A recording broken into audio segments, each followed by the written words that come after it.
बच्चों आप लोगों को केमिकल काइनेटिक्स पढ़ा रहे थे और केमिकल काइनेटिक्स में काफ़ी चीज़ें हमने पढ़ा दिया था। थोड़ा सा रह गया था कि कोलूजन्स जो होती है यानी रेट ऑफ रिएक्शंस जो होते हैं, रिएक्टेंट से प्रोडक्ट बनते हैं, तो उसमें जो है आपको दिखाया था ये चीज़ें कि अगर रिएक्टेंट मॉलिक्यूल है उनके बीच में कोलूजन होगी तो वो इफ़ेक्टिव कोलूजन होना चाहिए। इफ़ेक्टिव कोलूजन से वो प्रोडक्ट बनता था। लेकिन जो है इसके आगे जो है एनसीईआरटी में एग्जाम्पल था कि प्रॉपर और इम्प्रॉपर ओरिएंटेशंस कहते हैं। बस प्रॉपर और इम्प्रॉपर ओरिएंटेशन से मॉलिक्यूल या प्रोडक्ट कैसे बनते हैं उनके बारे में मुझे बताना था। फिर इसके बाद में आपको क्वेश्चंस कराएंगे एनसीईआरटी एक्सरसाइज की, इन टेक्स्ट के क्वेश्चंस और जो प्रीवियस में क्वेश्चंस आए हुए हैं। तो आओ देखते हैं। ये चीज़ें सबको पता है। क्या पता है कि collision in which molecule collide with sufficient kinetic energy. अगर कोलूजन हो रहा है, जैसे मान लीजिए कोई रिएक्टेंट ए है और रिएक्टेंट बी है, तो अगर इससे बनेगा प्रोडक्ट्स, तो आपको मैं बताया था इससे पहले, इससे जो है आर्हेनियस की मॉडिफाइड इक्वेशन था। तो क्या बताया था कि रेट इजकल टू, आपको पढ़ाया था जेड ए बी और ई के पावर एक्सपोनेंशियल ई के पावर ई अपॉन आर टी। ये मैं आपको यहाँ तक बता चुका था कि क्या है। मैंने बताया था कि जेड जो है यानी ये कोलूजन्स हैं, किसके बीच में है, इफेक्टिव कोलूजन है किसके बीच में, ए और बी के मॉलिक्यूल्स के बीच में। तो ये जो है आपका रेट निकल के आया था, इसको मैंने प्रूव किया था। तो आप चीज़ें जानते हैं कि अगर मान लो ये A2 है, ए है और ये बी है, इसको हम कह दें ये A2 है और ये B2 है और इससे 2AB बनता है, या इसको H2 और I2 मानते हैं बच्चों, तो इसको 2HI बन जाए। तो आपसे ये कहा जाए कि जितने रिएक्टेंट मॉलिक्यूल हैं इनका जो भी कोलूजन्स है यानी ऑल कोलूजन्स, अगर कह दिया जाए कि all collisions reactant molecule between A and B, ये सब के सब प्रोडक्ट बनाएंगे, तो ये बात गलत है। क्यों गलत है? क्योंकि जितने टक्कर होंगे, अगर कहा जाए कि ऑल टक्कर्स, तो ऑल टक्कर जो है प्रोडक्ट में नहीं चेंज होंगे, यानी उनमें से जो मॉलिक्यूल होंगे जो इफ़ेक्टिव कोलूजन्स करते होंगे तो वही प्रोडक्ट में चेंज होंगे।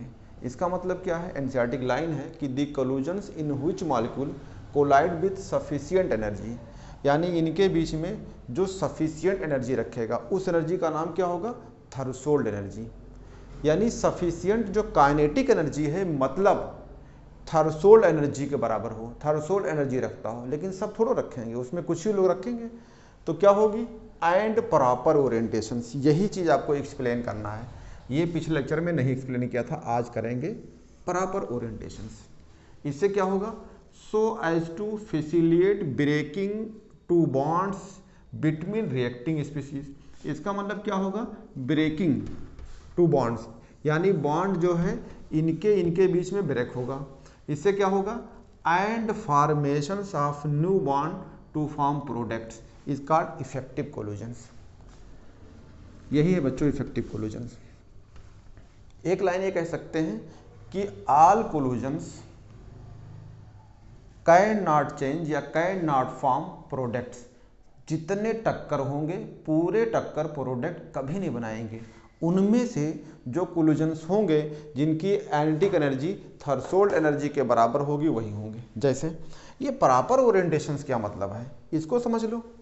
मान लो ये ए है, तो हम इसको मान लेते हैं ये A2 को कि ये एक ए ये है और दूसरा वाला ये है। एक ये बी वाला है, इसको मतलब हार्ड स्फीयर भी कहते हैं, तो ये है। तो ये कौन कौन है? ये A2 हो गए और ये क्या है? B2 है। अगर मान लीजिए कि ये वाला ऐसे किया जाए कि ये वाला जो है इधर जा रहा है और ये वाला भी इधर जा रहा है और ये वाले इधर जा रहे हैं, तो इनसे कहा जाए कि ये क्या प्रोडक्ट में चेंज होंगे? तो अगर देखा जाए इधर जा रहा है इधर जा रहा, हो सकता है 1 2 या 2 4 10 2 इसमें टकरा जाएंगे, तो ये प्रॉपर ओरिएंटेशन नहीं है। तो इसका मतलब इससे प्रोडक्ट नहीं बनेगा। अगर मैं कहता हूँ फिर से कि अगर ये ए है और ये भी ए है, हार्ड स्फीयर है, ये बी है और ये बी है, अगर ये आपस में ये एक दूसरे के फ्रंट पे आ रहे हैं, एकदम ऐसे ओरिएंटेशन हो रहा है, टक्कर हो रहा है, यानी आमने सामने की टक्कर है। ठीक है, यानी थोड़ा थोड़ा दूर कर देते हैं, इनका मतलब आमने सामने की टक्कर हो जाए, यानी ये वाला इधर भी आ रहा है, ये वाला भी इधर जा रहा है, ये A है, A2 वाला है और ये B2 वाला है, तो इसको ये कहेंगे कि ये प्रॉपर ओरिएंटेशन है। ये इम्प्रॉपर ओरिएंटेशन था, ये क्या है, प्रॉपर। तो हो सकता है ये AB मॉलिक्यूल बन जाए दो मूल के, ये A है, ये B है और ये दो हो जाएंगे। तो दो चीज़ जानना होगा, दो चीज़ें क्या, एक तो कोलूजन इफेक्टिव हो और दूसरा ओरिएंटेशंस प्रॉपर हो। जैसे मान लीजिए आप किसी से लड़ रहे हो तो दूसरा और लड़ रहा है, अब मान लो सांड की तरह आ रहा है, भाग के आए, तुम हट गए तो तुमसे लड़ा नहीं, जाकर भट से लड़ गया। अक्सर फिल्मों में दिखाया जाता है कि मान लो आ रहा है एकदम, मतलब जो गुंडा होता है आ रहा है, हीरो क्या किया, देखा मौका कि नहीं लड़ेंगे, हट जाएंगे, तो हो सकता है 4th फ्लोर बिल्डिंग पे था, जाके नीचे चला गया, मर गया। तो ये भी प्रॉपर ओरिएंटेशन नहीं, यानी टक्कर कैसा होना चाहिए, आमने सामने की। उससे क्या होना चाहिए, यानी इफेक्टिव कहलाएगा। उससे क्या हो, रिएक्टेंट के बीच में बॉन्ड में रखो। बॉन्ड को तोड़ना जरूरी है कि बॉन्ड तोड़ेंगे तो रिएक्टेंट टूटेगी, फिर उससे प्रोडक्ट में चेंज होगी। तो प्रोडक्ट में चेंज होने के लिए लाइन लिखा हुआ है, ये बातें बहुत ज़रूरी है कि उस जितने मॉलिक्यूल हैं उसमें से वही मॉलिक्यूल जो है इफेक्टिव कोलिजन करेंगे, उनकी काइनेटिक एनर्जी थ्रेशोल्ड एनर्जी बराबर होना चाहिए और साथ में प्रॉपर ओरिएंटेशन होना चाहिए, तो वो इसमें चेंज हो जाएगी। इन चीज़ों को लेके ये थी, आपको पढ़ाया था कोलिजन्स में। लेकिन ये देखा गया कि अगर प्रॉपर ओरिएंटेशंस की बात करते हैं बच्चों, तो इसको हम मिटाते हैं। इसमें एक और फैक्टर यूज किया गया जिसे बोलते हैं प्रोबेबिलिटी फैक्टर्स या स्टेरिक फैक्टर्स। इस फार्मूले में यूज किया गया क्योंकि ये कहा गया कि जो भैया प्रॉपर ओरिएंटेशन होता है, ये भी इनका भी बहुत यूज है। इसलिए जेड के जगह पे अगर इस तरह की टक्कर होती है, प्रॉपर ओरिएंटेशन की बात आती है बच्चों, तो इसको हम मिटाते हैं। इसी फार्मूले में आपको मॉडिफाइड करना पड़ेगा। इसका मतलब है रेट इजकल टू जो जेड ए बी था, इसमें आपको कहना पड़ेगा कि नहीं, प्रॉपर ओरिएंटेशन के साथ एक फैक्टर होती है जिसे स्टेरिक या प्रोबेबिलिटी फैक्टर, इसे बोलते हैं पी। ये हो जाएगा जेड ए बी ई के पावर माइनस EA/RT। यानी एक फैक्टर ये भी है जो इसके लिए प्रॉपर ओरिएंटेशंस की बात करते हैं, उसके लिए बहुत ज़रूरी है। तो ध्यान दीजिएगा, ये फार्मूले आपको मॉडिफाइड होंगे जब प्रॉपर ओरिएंटेशंस की बात करते हैं। तो आपका जो ये चीज़ें हैं बच्चों, NCERT में पेज नंबर 116 पे है, ये ध्यान दीजिएगा।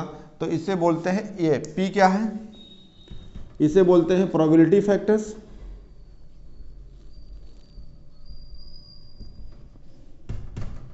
या इसी का दूसरा नाम होता है स्टेरिक फैक्टर्स।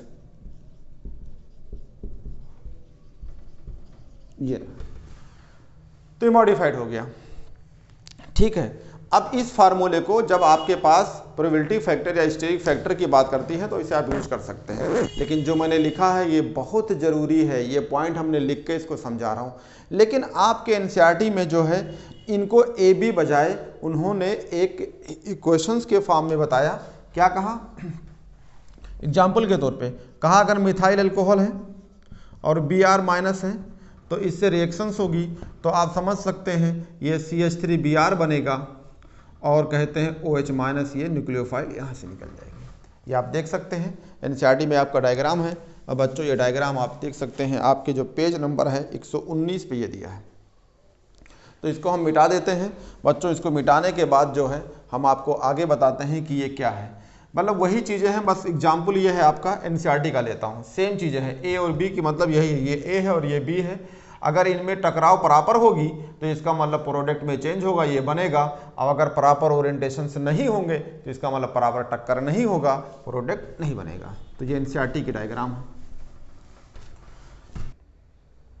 बच्चों। ये क्वेश्चन है और ये हम आपको पढ़ाएंगे न्यूक्लियोफिलिक सब्स्टिट्यूशन रिएक्शन में, बहुत डिटेल पढ़ाएंगे।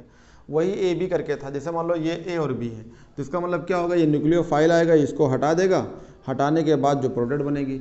अब देखो इनके बीच में टकराव होना चाहिए ना, ये अगर टकराव होगी तो होगी। तो पहले हम कहा इम्प्रॉपर, क्यों कहा इम्प्रॉपर, क्योंकि ये दूर दूर भाग रहे हैं तो कहाँ टक्कर करेंगे, कहाँ इनको हटाएंगे, क्यों, प्रॉपर ओरिएंटेशन ही नहीं है, भले टकराव हो रही है। टकराव के साथ ओरिएंटेशन भी अच्छा होना चाहिए। तो किधर भाग रहे हैं, दूर दूर, हमने कहा ऐसे भाग जाएं या ऐसे भाग जाएं, आमने सामने है ही नहीं, तो जब वो इम्प्रॉपर ओरिएंटेशन है तो प्रोडक्ट बनेगा नहीं। इसमें क्या होता है, देखो इसमें टक्कर होगी, टकराव भी होगा, साथ में ओरिएंटेशन क्या होगा, ये OH माइनस ये बैक साइड अटैक करेगा। हम आपको इसका पूरा डिटेल बताएंगे, कहाँ अटैक करेगा, बैक साइड।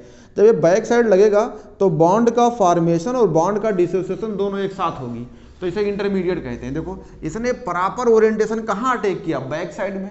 सामने तो कुछ हो ही नहीं, बैक का अटैक। तो ये मैंने नहीं कहा कि आओ सामने सामने लड़ जाओ, मैंने कहा ओरिएंटेशन प्रॉपर होना चाहिए।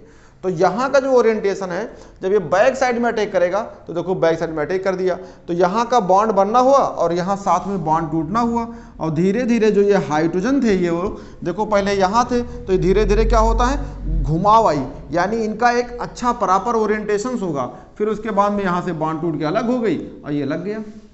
तो यही चीज़ें होती हैं कि प्रॉपर अगर ओरिएंटेशन होंगे तो बॉन्ड बनेंगे, अगर इम्प्रॉपर ओरिएंटेशन है, अगर कहा जाए टक्कर सही है लेकिन ओरिएंटेशन ही नहीं सही है, तब भी प्रोडक्ट नहीं बनेगा। तो इफेक्टिव कोलूजन के साथ साथ प्रॉपर ओरिएंटेशन होगा, तो इसका मतलब है कि वो प्रोडक्ट बनेगा। बच्चों मैं क्वेश्चंस कराता हूं, 2020 का नीट का सवाल है, ये रहा सवाल। बच्चों ये नीट 2020 का सवाल है, पिछले साल का है, एनसीईआरटी पे ही ये दिया हुआ है, और ये एनसीईआरटी का पेज नंबर है आपके सामने है, मैं इसको खोल देता हूँ फिर क्वेश्चन पढ़ के समझाता हूँ। क्या लिखा हुआ है, कह रहा and increase the concentrations of the reactant of ये रिएक्शन लीड टू चेंज। अगर मान लो, तो आप पहले तो ये पढ़िए बच्चों कि कोलूजन फ्रीक्वेंसी क्या होती है। तो मान लो हम आपको बता दिया कि ये डब्बा है, डब्बा का मतलब जो आप वॉल्यूम लेंगे उसे डब्बा तो कहेंगे, तो ये डब्बा हो गया। अब इस डब्बे में मान लो ये एक वॉल्यूम है, मान लो ये यूनिट इकाई यानी एक यूनिट है, इसमें रिएक्टेंट भरे पड़े हैं। तो एक यूनिट जगह पे एक वॉल्यूम यानी यूनिट वॉल्यूम में 1 सेकंड के अंदर कितने टक्कर होते हैं, कितने टकराव होगी।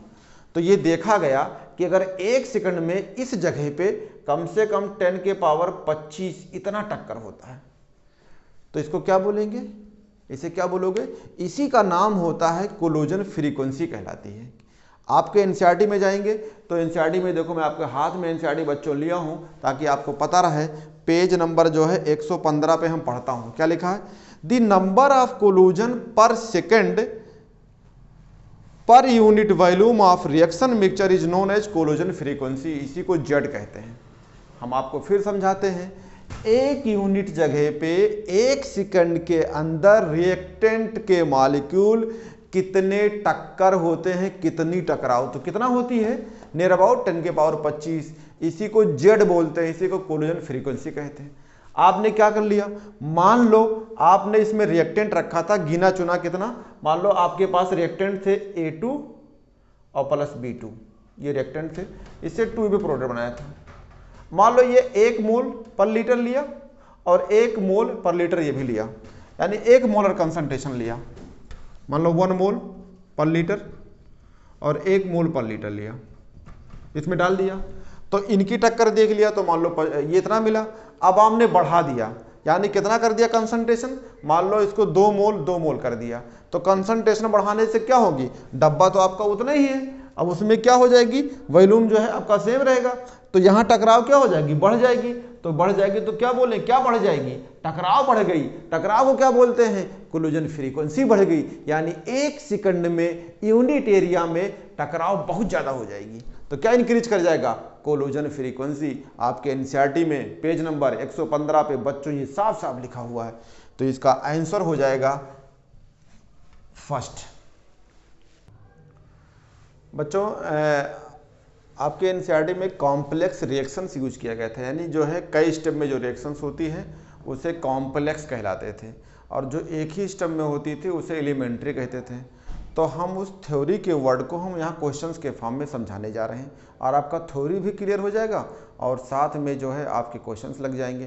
तो ये क्वेश्चंस नीट 2017 का सवाल था, और क्या कहा था, कह रहा मैकेनिज्म ऑफ ये हाइपोथेटिकली रिएक्शंस, यानी hypothetical reactions x2 + y2 2xy बना। कह रहा है इस गिवन बिलो, ये दिया है। देखो हमने आपको बताया था ना कि अगर ऐसे रिएक्शंस होते हैं तो देखो ये फर्स्ट सेकंड थर्ड ये दिया हुआ है, और इसमें एक जगह कहीं स्लो होगा। आपको बताया था बच्चों, स्लो का मतलब होता है कि रिएक्शंस जो होगी वो रेट पता करने के लिए स्लो इस्तेमाल करते हैं। तो देखो पहले में जाएंगे तो फास्ट है, सेकंड में जाएंगे तो स्लो है, थर्ड में जाएंगे तो फास्ट है। तो रेट डिटर्मिनेशन स्टेप कौन सी होती है? स्लो स्टेप बताया था। क्या बताया था? रेट डिटरमाइन स्टेप, याद करो कौन सा था? Slow step. तो आप किसको यूज करोगे रेट के लिए? ये स्लो स्टेप वाले को, इसको इस्तेमाल करेंगे। अब कह रहा है कि the overall order of reactions will be, तो ये आपके ऑप्शन हैं। तो मैं इस ऑप्शन को थोड़ा सा बच्चों इधर कर देता हूं ताकि मुझे नीचे एक्सप्लेन करने में रहेगा सही। तो ये हो गया पहला ऑप्शन, ये हो गया दूसरा, ये हो गया तीसरा, ये हो गया चौथा। पहले ऑप्शन में 2 दिया है, दूसरे में 0 है, तीसरे में 1.5 है और ये आड आई। यानी आपको ऑर्डर ऑफ रिएक्शन बताना है कॉम्प्लेक्स रिएक्शंस में। तो नीचे मिटा देता हूँ, मैं एक्सप्लेन करता हूँ। इसको मिटा दिया, यहाँ लिख दिया, तो आपको बताना होगा। तो कितना आसान है बच्चों कि आप रेट पता करिए। तो ये ले लीजिए, ये वाला स्लो स्टेप है। तो क्या कहेंगे? Rate directly proportional concentration of reactant के पावर। तो ये रहा directly proportional, concentration of reactant x है तो ये x हो गया, और ये y2 है तो y2 हो गया। हम यहाँ पे n नहीं लिख रहे हैं, ना x ना x लिख रहे हैं, जो इसके ऊपर पावर आएगा वही हो जाएगा, समझ लीजिएगा। हमने ये भी नहीं कहा कि इसके ऊपर जो लिखा है ये हो जाएगा, क्योंकि अगर डायरेक्ट आपने कह दिया 1 + 1 तो गलत हो जाएगी। ध्यान दें, क्योंकि अगर ऐसा क्वेश्चन होता तो ये फर्स्ट और थर्ड को यूज करना पड़ता आपको। तो यहाँ पे आप x या y मान लीजिए, तो हम x y कुछ नहीं मानने हैं, अभी आपको देखो आएगा। तो इसको हटाओगे तो क्या होगा? तो रेट इक्वल टू क्या हो जाएगी? यहाँ मान लेते हैं k डैश, और ये हो जाएगा x और ये हो गया y। अगर हम डायरेक्ट कहते हैं कि ये रेट लिखा हुआ है तो गलत है। क्यों गलत है? क्योंकि रिएक्टेंट आपका कैसा है? x2 + y2 है। तो आपका रिएक्टेंट जो है y2 तो आ गया बच्चों, लेकिन यहाँ x2 नहीं आया, x है आपका, यहाँ x2 है रिएक्टेंट में, इससे ऑर्डर निकालना है, ना कि ये x से ऑर्डर निकालना है। यही आपका पहचानना था। तो आओ देखते हैं। तो हमारे पास 2 इक्वेशन दिए हैं बच्चों। 2 इक्वेशन कौन कौन दिए हैं? एक ऊपर और एक नीचे। तो इस इक्वेशन से हम यूज कर सकते हैं क्या? आप यूज कर सकते हैं इस वाले इक्वेशन से, इसको आप निकाल सकते हैं इस वाले से। इससे आप निकाल सकते हैं इक्विलिब्रियम कांस्टेंट, क्योंकि फास्ट रिएक्शंस आयनिक रिएक्शंस होती है। तो इस वाले रिएक्शन से जो आपका दिया है ये x2 पहले पे, और इससे बना है x और ये बना है x, ये रिएक्शन फास्ट है। तो इस रिएक्शन से बच्चों आप निकाल लीजिए क्या? k। तो हम मान लेते हैं ये k डबल डैश है। तो इक्विलिब्रियम कांस्टेंट मतलब product concentration upon reactant concentration, तो कहेंगे x × x का कंसंट्रेशन अपॉन x2। बच्चों एक काम करें, इसको मल्टीप्लाई करेंगे तो क्या हो जाएगा? x², और इसके पास भेज दोगे तो क्या हो जाएगा? तो ये x² क्या हो जाएगा? x² = k डबल डैश, ये हो जाएगा x2। अगर ये x निकाल लिया जाए और इस वैल्यू को यहाँ रख दें, आंसर आ जाएगा। तो यहाँ क्या हो जाएगा? k डबल डैश के पावर 1/2, ये भी रूट हो जाएगा, और ये x2 जो है इस पे भी रूट आ जाएगा। अब x की वैल्यू यहाँ रखते हैं, तो रख लीजिए। तो क्या हो जाएगा? तो कहेंगे रेट इक्वल टू, ये k डैश ही है, x की वैल्यू रखेंगे तो क्या है ये? तो x की वैल्यू है आपका k डबल डैश के पावर 1/2, और ये जो है आपका ये है x2 आ गया के पावर 1/2, और आपका ये y2 है। ये बच्चों देखो ये पूरा एक कांस्टेंट है। जैसे आपको पढ़ाएंगे k = k1 × k2, तो ये दोनों कांस्टेंट बराबर k हो जाएगा। तो रेट इक्वल टू मान लें इसको कांस्टेंट को k, और ये हो जाएगा x2 के पावर 1/2, और ये हो गया y2 के पावर 1। देखो साफ साफ लिख गया, रेट इक्वल टू x2 और x2 y2। तो यहाँ पे आपका आ गया ऑर्डर ऑफ रिएक्शन। कैसे आ जाएगा? x के पावर कितना है? 1/2, y के पावर कितना है? 1, तो कितना हो जाएगा? 1.5। तो ऑर्डर ऑफ रिएक्शंस 1.5 यानी थर्ड है। अगर आप डायरेक्ट लिखते तब भी गलत लिखते। क्यों गलत लिखते? क्योंकि यहाँ पे x लिखा हुआ है। आपको क्या करना था? इसको x2 में चेंज करना था। तो चाहे यहाँ से चेंज कर लीजिए, चाहे यहाँ से चेंज कर लिए, हमने यहाँ से चेंज कर दिया। आप यहाँ से भी करेंगे तब भी वही आएगा। ये NCERT इंटेक्स का क्वेश्चन है, जो इंटेक्स जाएंगे बुक में, तो इंटेक्स में 4.8 क्वेश्चन है। बहुत अच्छा क्वेश्चन है, बहुत ही अच्छा क्वेश्चन। इस तरह क्वेश्चन एग्जाम में आते हैं। क्या है? कह रहा rate of a chemical reaction is double. इसका मतलब क्या है? शुरुआत में अगर मान लो आप कहते हैं R1 = R रहा होगा, तो R2 = क्या होगा? 2R। तो जैसे टेम्परेचर को आप 10 डिग्री राइज करेंगे तो रेट या रेट कांस्टेंट दोनों डबल हो जाती थी बच्चों। ये थी बहुत अच्छा पॉइंट था। तो रेट से हम क्या कर लें, रेट कांस्टेंट को भी, तो K1 इजकल टू के रहा होगा, तो K2 इजकल टू क्या होगा 2K, क्योंकि हमारा फार्मूला रेट कांस्टेंट में है। रेट को हम रेट कांस्टेंट में चेंज किए थे, आप याद करिए जब पढ़ाए थे एनसीईआरटी में जो है आरएनएस इक्वेशंस।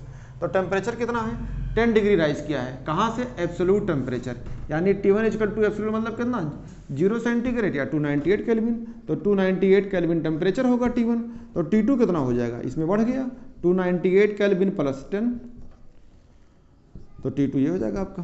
तो 10 इसमें जोड़ देंगे कितना हो जाएगा, जब आप इसमें 10 लाएंगे तो ये 10 हो जाएंगे, 308K हो जाएगा, ये हो गया।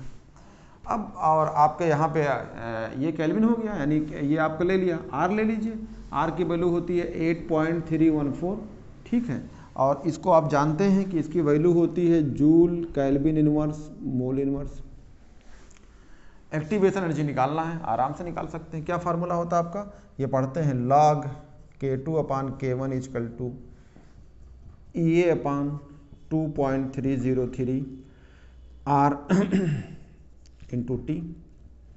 तो दो टेम्परेचर है, तो इसको क्या कहेंगे, 1/T1 माइनस 1/T2, ये कर लीजिए, T1/T2 ये कर लीजिए। तो वैल्यू रखिए, तो log K2 कितना हो गया 2K, ठीक है, और ये हो जाएगा, तो कितना हो जाएगा 2K अपान K, तो K के कट जाएगा, ये हो जाएगा, ये निकालना है 2.303, R की वैल्यू 8.314, ये हो जाएगा। इसे क्या कहेंगे, इसमें कहेंगे T2 माइनस T1 अपान T1 इंटू T2, तो T2 कितना है 308 माइनस 298 डिवाइड बाई 298 इंटू 308, ये हो जाएगा। ये बेटा क्या बच्चों क्या रहेगा, log 2 अपान 1, तो ये क्या जाएगा log 2 माइनस log 1, तो log 2 की वैल्यू होती है, log 1 की वैल्यू 0 हो जाएगी। अरे आप ऐसे लिख सकते हैं, ये नीचे 1 लिखा है तो क्या कहेंगे log 2 माइनस log 1, अभी एक स्टेप बढ़ जाएगा, ये निकालना होगा, तो क्या कहेंगे EA अपान 2.303 इंटू 8.314, ये बच्चों ऊपर कितना आएगा, घटाएंगे तो 10 आएगा, और नीचे कितना होगा 298 इंटू 308, तो यहाँ तो 1 हो गया, तो इसकी log 1 की वैल्यू 0 होगी, यहाँ कितना होगा, log 2 की वैल्यू होती है 0.3010, ये बचेगा, और ये पूरे को मल्टीप्लाई कर दो, तो ये पूरा मल्टीप्लाई कर देंगे, तो 2.303 इंटू 8.314 इंटू 298 इंटू 308, और 10 से डिवाइड कर दो इसको, ये 10 से डिवाइड कर दिया, बराबर क्या हो जाएगा EA, ये हो गया, यहाँ लिख देता हूँ। तो जब बच्चों इसको काटोगे, इसको मैंने काट के देखा था, पूरा अगर मल्टीप्लाई 10 से डिवाइड करोगे तो इसकी वैल्यू करीब करीब होती है 529, ठीक है, 00, ये इसमें आएगा, तो इसको किलो में चेंज कर लेते, जूल में आएगा, तो EA की वैल्यू हो जाएगी करीब करीब 5, यहाँ 5.9 ये कर सकते हैं, 10 के पावर 10 तो छोड़ो, डायरेक्ट 1000 कर दो, तो इस जगह किलो जूल, किसमें, पर मोल में, अभी किसमें था, ये जूल पर मोल में। ये कोई ज़बरदस्ती नहीं किया हूँ, इसको जल्द सबको मल्टीप्लाई करो, 10 से डिवाइड करोगे, एग्जैक्ट आंसर आता है, ठीक है, तो ये आंसर रहेगा। तो ये पहले जूल में होगा, हमने यहाँ पॉइंट यहाँ लगा दिया तो किलो जूल में कर दिया, तो इसको आप बच्चों स्क्रीनशॉट ले सकते हैं। बच्चों ये एक्सरसाइज का 4.26 यानी 26वां क्वेश्चन है, बहुत अच्छा क्वेश्चन है और बहुत इंपॉर्टेंट है। इस बार जो क्वेश्चंस आए थे ना, उसी तरह क्वेश्चंस ये भी हैं, तो अभी उसको भी करा देता हूँ, पहले इसको देखता हूँ। देखो ये आप कंपेयर करिए, आप जानते हैं बहुत अच्छी तरीके से आरएनएस का फार्मूला होता है K बराबर A, ये होता है रेट कांस्टेंट या आरएनएस कांस्टेंट, E के पावर EA अपान RT, ये तो वही लिखा है, देखो K लिखा है तो ये K हो गया, देखो क्या लिखा है A RNES, और देखो ये लिखा है E के पावर इतना। तो आपसे पूछा क्या है, कैलकुलेट एक्टिवेशन एनर्जी, यानी यही पूछा है, तो कुछ नहीं करना होगा, सेम क्वेश्चंस के ये वाला पावर जो E के ऊपर पावर ये दिया है और इसके पावर ये है, आपस में बराबर कर दो। तो E के पावर कितना दिया है ये, तो हमने उसको डाल लिया, माइनस EA अपान RT, क्योंकि सेम इक्वेशन लिखा ही है, तो हमने वहाँ उतार लिया। ई के पावर कितना है -28000000 के अपान टी। तो देखो बच्चों, ये टेम्परेचर था केल्विन में और ये टी कट जाएगा, खत्म हो गया। इसको मल्टीप्लाई कर, ये निगेटिव निगेटिव कट जाएगा, तो क्या हो जाएगा, यहाँ यही निकालना था, ये हो जाएगा 28000 इंटू आर। आर की वैल्यू आप जानते हैं, आर की वैल्यू रख दीजिए। आर की वैल्यू कितना है 8.314 वैल्यू होती है। इसको जब सॉल्व करोगे तो आराम से एक्टिवेशन एनर्जी आपकी आएगी 23279 के आसपास, 2379। ये हो जाएगा आपका जूल, ये आएगा जूल में, ठीक है। तो आपके ये हो जाएगा जूल में, ठीक है। अब इसको आपको कर दो, जूल पर मोल हो गया, तो इसको किलो में कर लो तो कितना हो जाएगा, यहाँ लाएंगे 23792, ये 92 होगा, इसको मल्टीप्लाई करिएगा तो 23279। तो इसको किलो में कर लेते हैं बच्चों, क्योंकि जो किलो में करोगे तो ये पॉइंट यहाँ ले आओ, तो हो जाएगा 232.79 किलो जूल पर मोल, ये हो जाएगा। ये ई की वैल्यू हो गया, बहुत इंपॉर्टेंट था बच्चों। ये नीट 2021 का सवाल है और बहुत सिंपल सवाल है, छोटा सा सवाल है, इस बार आया था नीट में। क्या सवाल है, the slope of RNS plot, यानी पढ़ाया था स्लोप आपको कि ln के 1/t में आपको स्लोप पढ़ाया था of the first order reaction, ये है। तो इसका मतलब ये आपका स्लोप दिया हुआ है, तो कह रहा है द वैल्यू ऑफ द ई, यहाँ भी ये पूछ रहा है, क्या पूछ रहा है, ई ए, ये पूछ रहा है, एक्टिवेशन एनर्जी पूछ रहा है। तो बच्चों आप कितना अच्छी तरीके से आपको पढ़ाया था, याद करिए, थोड़ा सा आपको याद दिला देता हूँ। कुछ याद आ रहा होगा, नहीं याद आ रहा होगा। ये पढ़ाया था ln के, और यहाँ जो पॉइंट था ये इंटरसेप्ट था, ये इंटरसेप्ट पढ़ाए थे ln a, और ये निगेटिव स्लोप थी। कुछ याद थोड़ा थोड़ा याद रहा होगा। और यहाँ पढ़ाया था स्लोप इक्वल टू क्या था, -EA/r। तो ये स्लोप तो ये दिया है, तो हो गया, स्लोप आपका दिया है। कितना दिया है, कहेंगे स्लोप इक्वल टू -EA/r, ये सवाल है।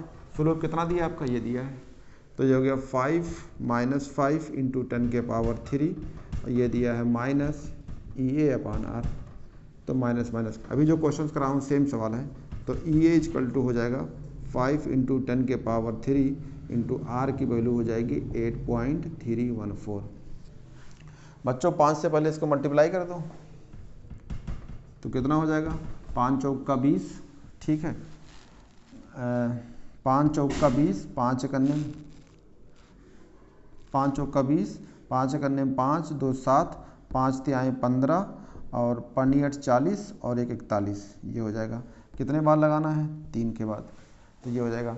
तो बच्चों हो जाएगा EA की वैल्यू जो हो जाएगी ये 4157 हो जाएगा, और इसको जो 10 के पावर 3 दिया है इसको किलो में ले लो तो आपका आ जाएगा किलो जूल पर मोल, देखो किलो जूल पर मोल हो जाएगा।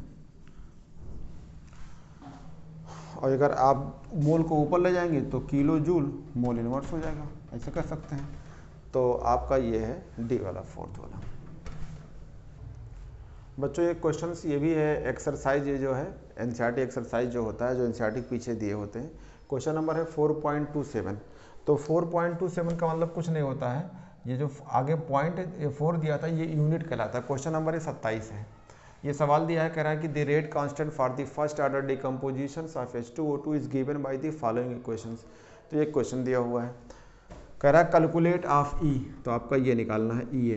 कह रहा for this reaction at what temperature will be half period, इतना दिया है, ठीक है। तो पहले एक ये निकालते हैं फिर दूसरा निकालते हैं। तो हमारे पास एक फार्मूला है बच्चों जो आप लोगों ने पढ़ा है अच्छी तरीके से, इनसे ये आरएनएस का ही फार्मूला होता है। क्या होता है, log k equal to log a minus EA upon 2.303 R into T. तो देखो ये सेम लिखा हुआ है, log के ये लिखा है, ये log यानी a की वैल्यू दिया है, ये इतना वैल्यू ये लिखा है, तो इसको नोट उठा लेते हैं। तो कहेंगे minus EA upon 2.303 RT equal to minus 1.25 into 10 के पावर 4, ये के मतलब केल्विन अपॉन टी। तो इसको काट दीजिए, तो यहाँ से और टी चल जाएगा, यहाँ से निगेटिव निगेटिव हो जाएगा, बाकी से मल्टीप्लाई कर दीजिए। तो ई इक्वल टू हो जाएगा 1.25 10 के पावर 4 इंटू कितना हो जाएगा 2.303 इंटू आर कितना हो जाएगा 8.314। जब इसको मल्टीप्लाई करोगे बच्चों तो इसकी जो वैल्यू होगी आपके नियर अबाउट ये आएगा 23.9 के आसपास। 10 के पावर कितना हो जाएगा, 10 के पावर हो जाएगा 4, ये हो जाएगा। अगर ये पूरी अब मल्टीप्लाई करके देख लेना तो 23.9, अगर और वैल्यू देना चाहोगे तो और बड़ी वैल्यू भी ले सकते हो। इसके आगे अगर वैल्यू लेंगे तो हो सकता है कि और थोड़ी वैल्यू आएगी बड़ी, कितना हो सकता है आगे 3 हो सकता है। तो ये हो गया। अब जब ये इसको हमें अभी जो आया होगा ये होगा जूल पर मोल में, ठीक है। तो इसको अगर आप सॉल्व करेंगे तो ये क्या कर दो, इसको जब आप हटाना चाहेंगे तो इसको डायरेक्ट पूरा तेज कर दो या इसको पॉइंट कर दो, तो 23 पॉइंट इधर लगा लो 9.3 कर दो, और यहाँ पे आएगा सिर्फ क्या, यहाँ पे आएगा 10 के पावर 3, तो ये किलो हो जाएगा, तो इसे कहेंगे किलो जूल पर मोल, ये कह सकते हैं। अरे यार एक जीरो यहाँ बढ़ा दीजिए, तो जब जीरो हटाएंगे तो ये 0.9 के पास आ जाएगा, और यहाँ 10 के पावर 3 होगा तो ये किलो हो जाएगा। तो 239.3 किलो जूल पर मोल। बच्चों ये जो है चैप्टर केमिकल काइनेटिक्स ख़त्म हो गया, मैंने क्वेश्चंस भी करा दिया। अब आपके जो एक्सरसाइज में क्वेश्चन है उसे आप लगाइए, इन टेक्स्ट के क्वेश्चन बच्चों लगाइए, प्रीवियस के जो सवाल लगा लीजिए। अगर आप एनसीईआरटी के इन टेक्स्ट के एनसीईआरटी के जो है एक्सरसाइज और प्रीवियस के अगर आप जो है 2015 से लेकर अगर 21 तक अगर अभी आप लगा लेते हैं तो आपका सिलेक्शन 100% हो जाएगा, केमिस्ट्री से सिलेक्शन नहीं रुकेगा। अब ये चैप्टर ख़त्म हो गया है, अब आपको नेक्स्ट जो चैप्टर वो सोल्यूशन स्टार्ट करेंगे, तो आप सोल्यूशन में मिलते हैं।